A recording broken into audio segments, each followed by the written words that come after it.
I am Dr. Susan J. Eddington. I am a media psychologist and an accredited public relations counselor. My research um, includes media representations and media effects, but it also includes issues pertaining to gender empowerment and social identity and my professional practice, because I'm also a public relations, an accredited public relations counselor, has to do with um, people's relationships and intergroup relations.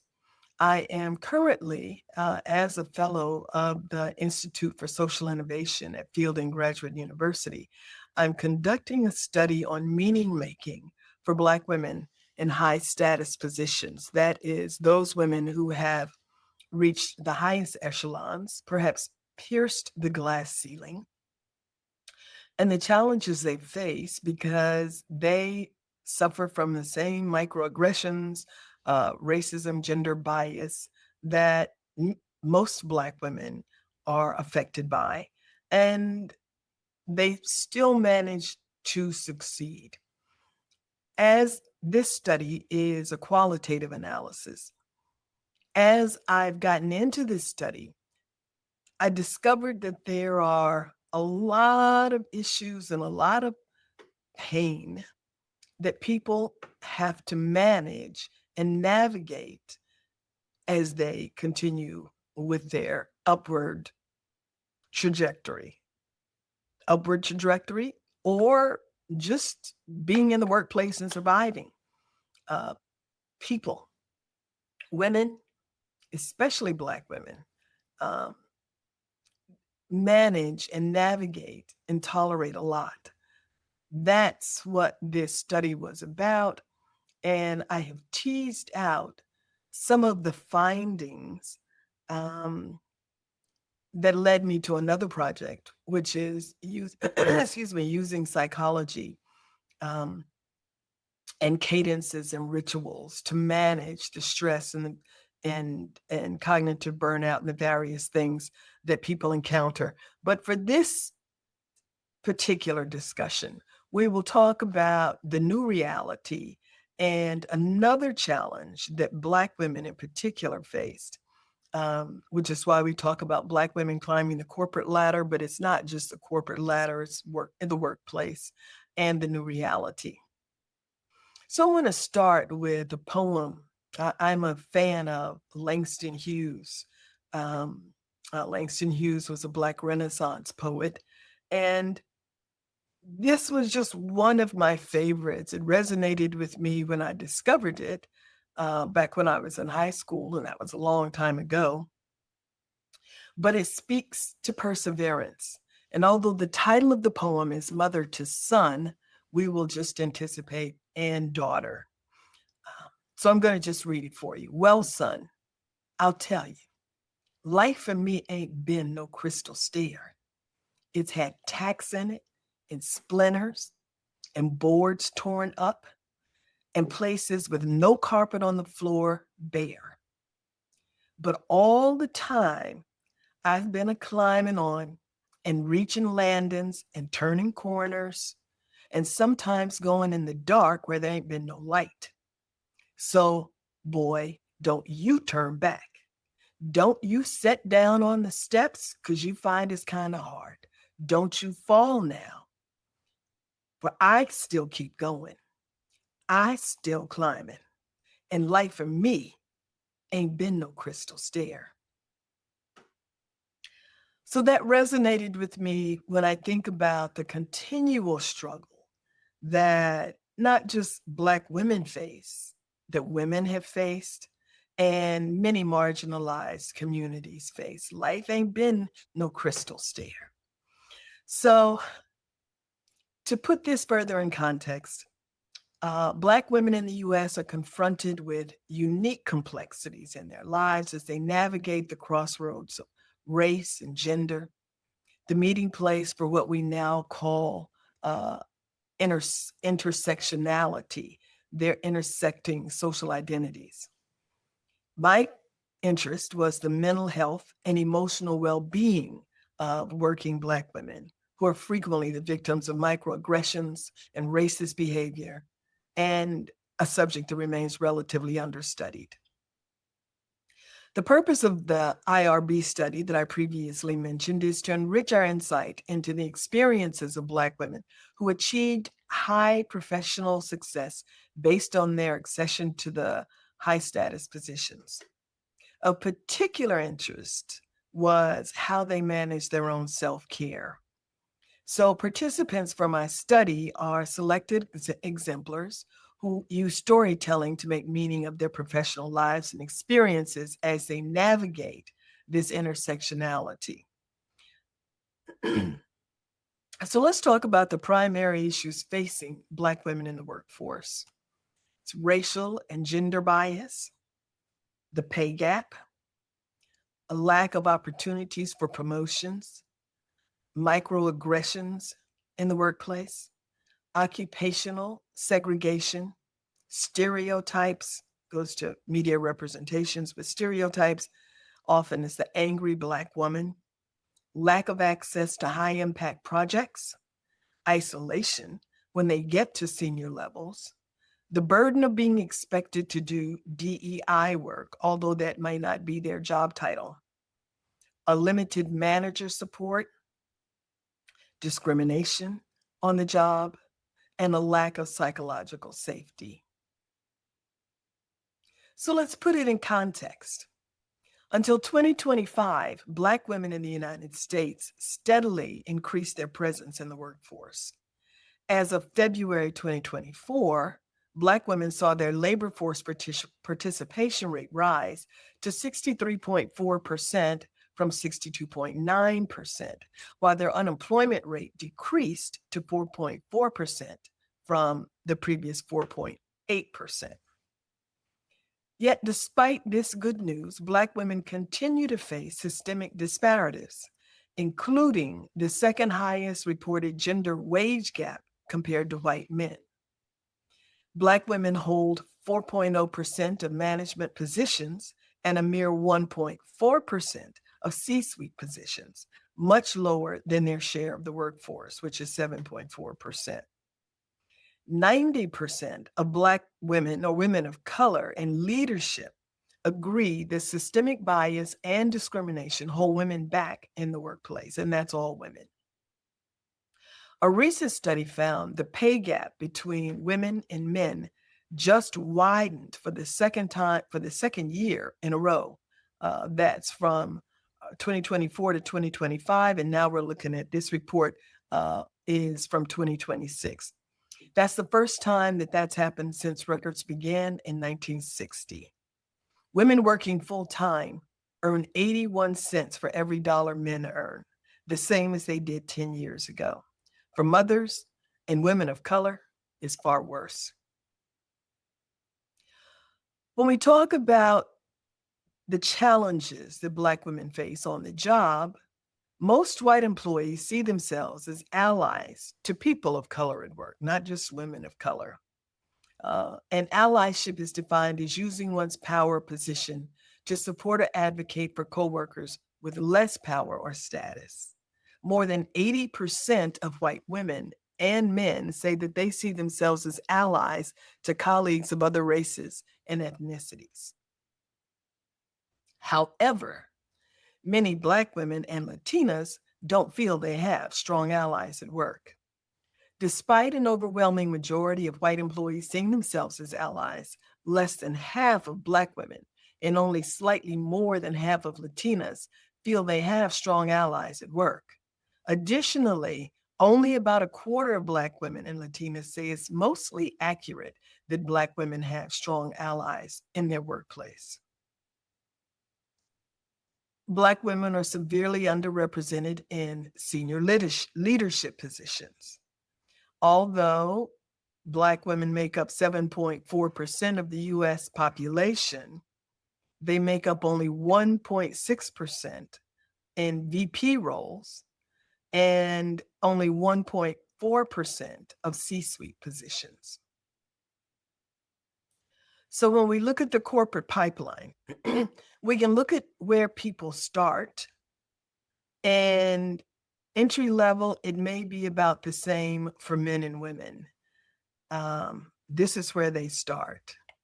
Then when you start looking at who moves up, and I am happy to share the slides so you can have a better look at this.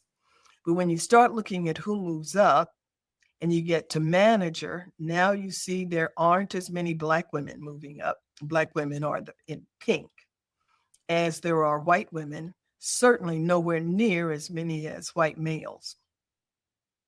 Now we move to the director level, and white men again have moved up the most. White women do move up. Asian women move up. Black women have not moved up to any tremendous extent, and Latinas don't move up. Then we get to the VP level.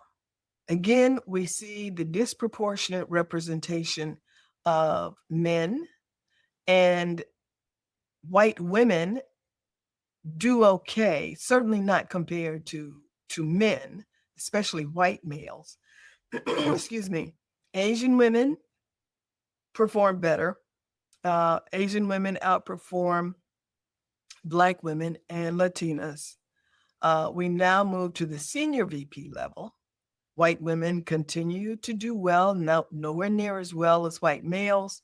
Uh, Black women and Latinas don't move up anywhere near as fast. Now, at the senior VP level, Black women do move up more than Latinas.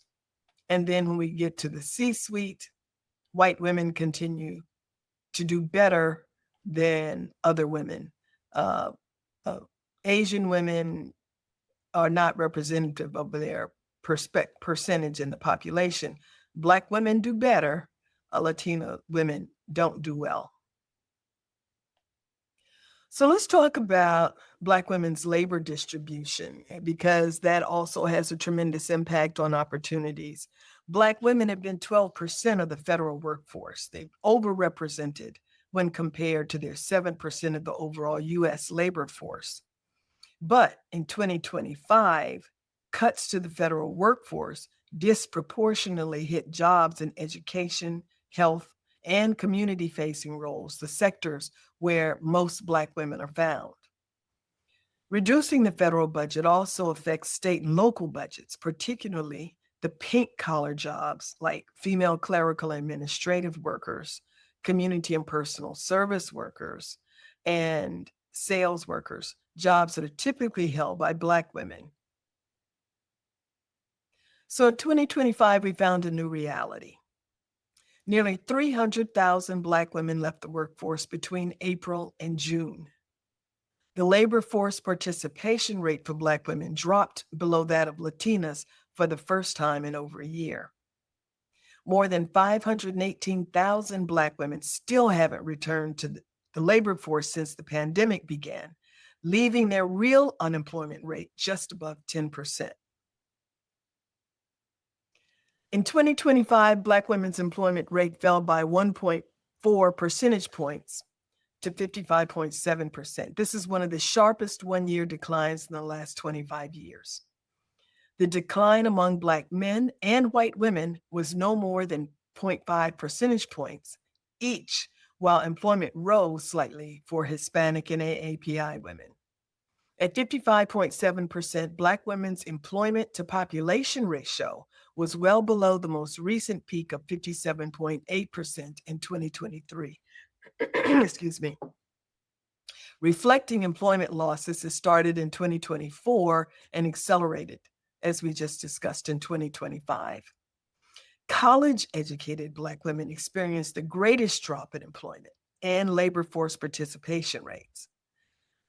Employment over population for Black women with bachelor's degrees fell by 3.5 percentage points over the last year.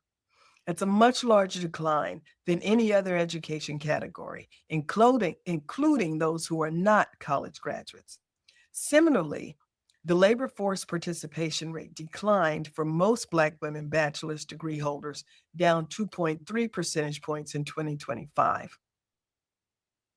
Although Black women saw a net increase in private sector employment in 2025, and that's primarily in the growing education and health services industry. There were net losses in 6 of the 12 major private sector industries.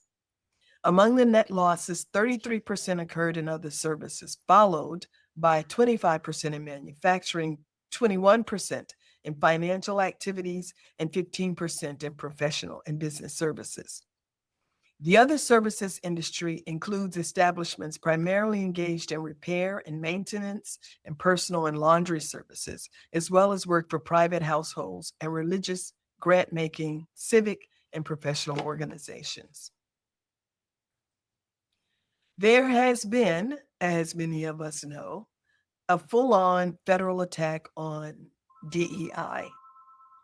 The 2025 Executive Order 14151 terminated diversity, equity, and inclusion actions in the federal workforce and in federal contracting and spending. Specifically, it required the following: terminate diversity, equity, and inclusion offices, positions, and programs in the federal government. Terminate equity-related grants and contracts. Repeal prior executive orders designed to ensure equal opportunity in the workplace, including a decades-old executive order from the Johnson administration requiring contractors receiving federal funds to take active steps to prevent discrimination and address barriers to employment opportunities. It directed federal agencies to contractually obligate federal contractors and grantees to certify that they do not operate any programs promoting DEI that violate any applicable federal anti-discrimination laws, while making clear that President Trump considers DEI to be illegal and immoral.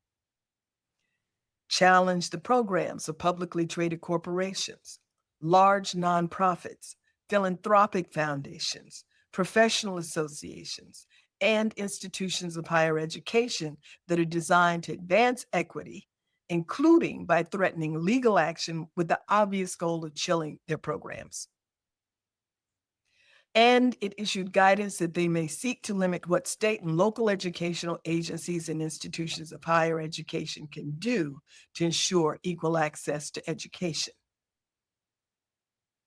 So let's talk about the corporate response.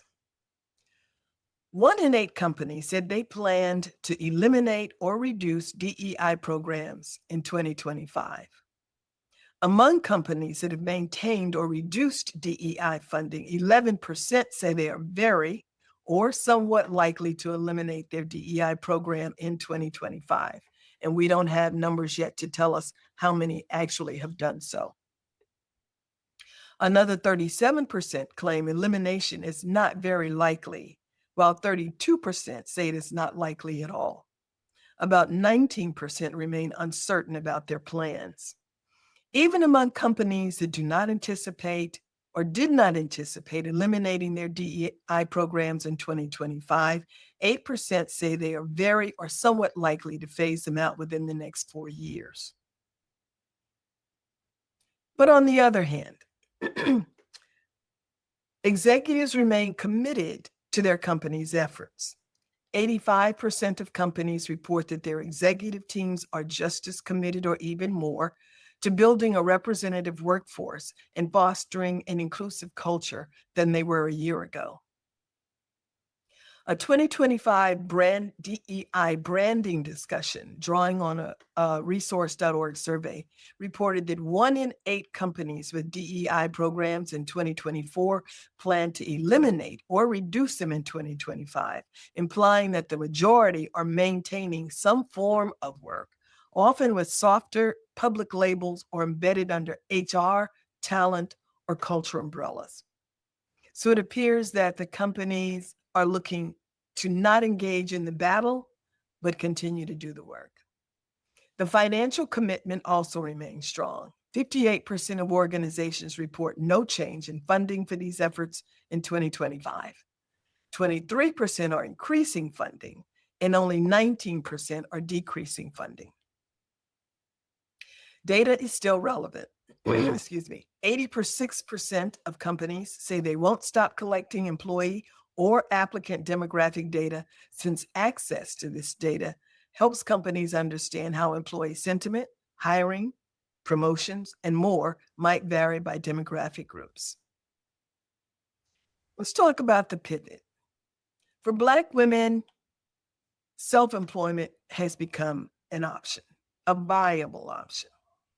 Black or African American women owned businesses are a driving force in the US economy, leading 2 million businesses that employ over 647,000 people.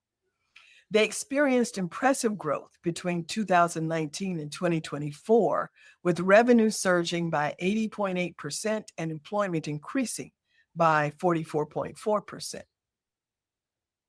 Black or African American women owned business comprise 14% of all women owned businesses in the US at 2.2 million in 2024. And that's larger than their percentage of the overall population, their percentage of the representation in the population. Among all women, race and ethnicity groups, Black and African American women saw the largest increase in the number of firms per year over year at 7.1%. Black and African American women entrepreneurs leverage their deep rooted cultural ties to create products and services that are uniquely tailored to their community's needs and preferences. These businesses thrive within close knit social networks, offering built in support through mentorship, shared knowledge, and a loyal customer base. Black, African American women owned businesses also significantly impact American culture, enriching it with diverse products and services that reflect their rich heritage and traditions. From hair care and beauty to fashion, food, and entertainment, these businesses offer consumers unique and authentic experiences that celebrate their cultural identity. As Americans embrace these offerings, they often become integrated into the mainstream, demonstrating the power of cultural exchange in shaping the nation's evolving identity. So, how do Black women manage to not just survive, but to thrive in this particular environment? Black women prioritize mental self care, 21 percentage points more than physical self care, highlighting an important need to reduce stress among Black women today. There is a strong desire among those surveyed for the creation of more well being tools and resources specifically tailored to Black women's needs. Racism and discrimination are the top barriers Black women must overcome to gain better access to mental health resources. The majority, that's 72%, say access to resources that address the unique experiences of Black women would make more than, excuse me, would make them more inclined to utilize mental health resources. Black women are doing too much. 66% say they overexert themselves to excel in the workplace and to take care of personal responsibilities. There is a need to improve workplaces, as 1 in 2 believe today's work environments do not provide safe spaces for Black women to share their feelings and discuss their stresses. The challenges that Black women face are that we're looking at today come in the midst of a total assault on feminism and a rejection of women's continued demands for respect, equity, and parity in their professional and personal lives. We now see the promotion of the trad wives movement. This is a call for the return of patriarchy. The trad wives movement is an international movement of women who advocate a return to traditional gender norms through submitting to their husbands and promoting domesticity. The trad wife movement showcases the domestic life as ideal, with women taking on roles as caretakers, cooking, cleaning, and raising children. The movement promotes outdated gender roles, reinforces financial dependence on men, and is intended to reverse progress in the fight for gender equality. This systemic attempt to pigeonhole women in our society affects women who might be single or the primary breadwinner in their family. The U.S. Census Bureau estimates that approximately 25% of all Black households in the United States are maintained by women without a spouse. This statistic highlights the significant role that Black women play as heads of households and the potential effect of idolized gender roles. This study is one that is currently in progress. The results will be published and widely disseminated once the study is completed. I am preparing intelligence briefings about the very personal perspectives of women because the study is a qualitative analysis. So it's not aggregated comments. It is insight from individuals who have, as I said, pierced the glass ceiling. Thank you for your interest, and I would be happy to answer any questions that you might have. Who did you find were the primary beneficiaries of DEI? White women. Now that's not just my findings. The primary beneficiaries overwhelmingly have been white females. There's no comparison to any other group.